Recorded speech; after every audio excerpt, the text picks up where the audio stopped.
देखो 6 नंबर में सबसे पहले गिवन में क्या लिखा हुआ है, ट्रायंगल ABC और triangle DBC are two isosceles triangle on the same base BC।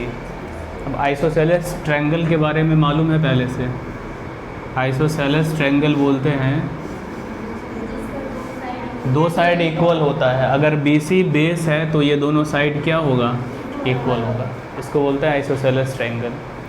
तो यहाँ पे दिया हुआ है कि दो आइसोसेलेस ट्रायंगल है, एक ABC और एक BDC। दो ट्रायंगल दिख रहा है, एक ABC ट्रायंगल और एक BDC।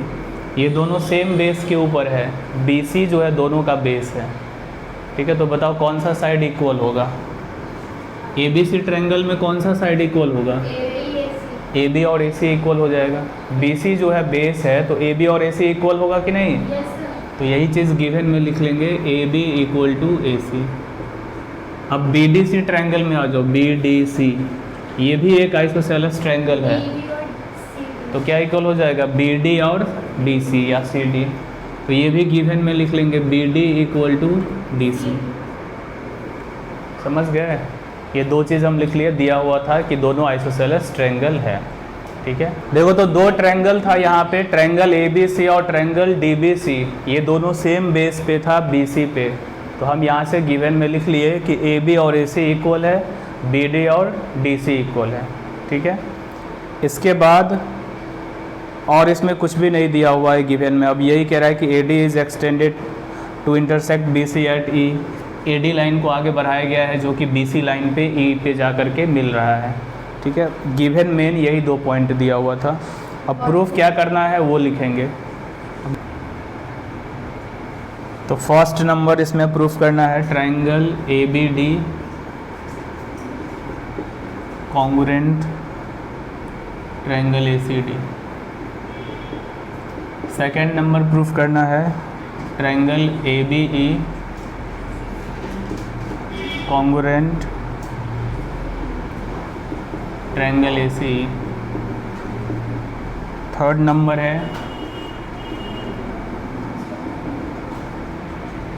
AE bisects angle A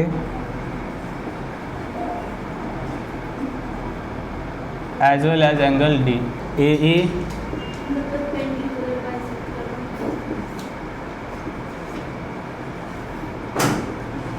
is the perpendicular bisector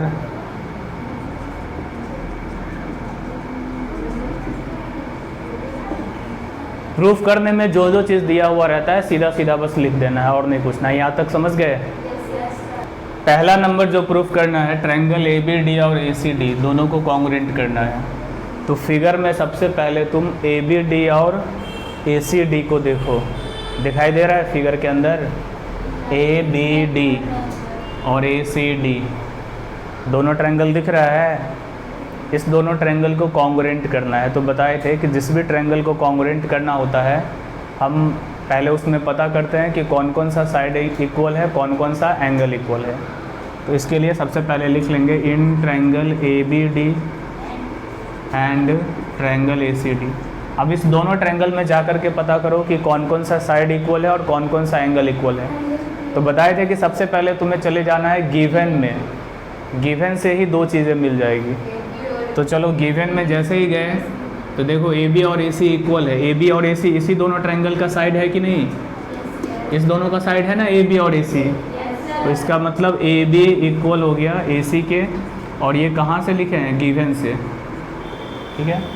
second BD और DC इक्वल है। अब देख लो BD इस ट्रायंगल का साइड है, नहीं है, और DC इसका साइड है।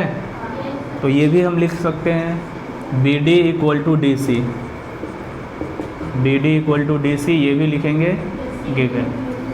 तीसरा जो पॉइंट है वो तुमको खुद से खोजना है फिगर को देख करके। बताओ फिगर दिख रहा है, हाँ। AD कॉमन साइड है, AD जो लाइन है इस ट्रायंगल का भी है और इस ट्रायंगल का भी है। दोनों ट्रायंगल का ये कॉमन साइड है, दोनों ट्रायंगल में आ रहा है। तो लिख लेंगे AD equal to AD common. तो अगर तीनों साइड इक्वल हो गया तो ये दोनों ट्रायंगल कॉन्ग्रुएंट हो गया। देयरफॉर ट्रायंगल ABD कॉन्ग्रुएंट किस क्राइटेरिया से हुआ? SSS क्राइटेरिया से। पहला वाला पार्ट जो था इसका वो प्रूफ हो गया।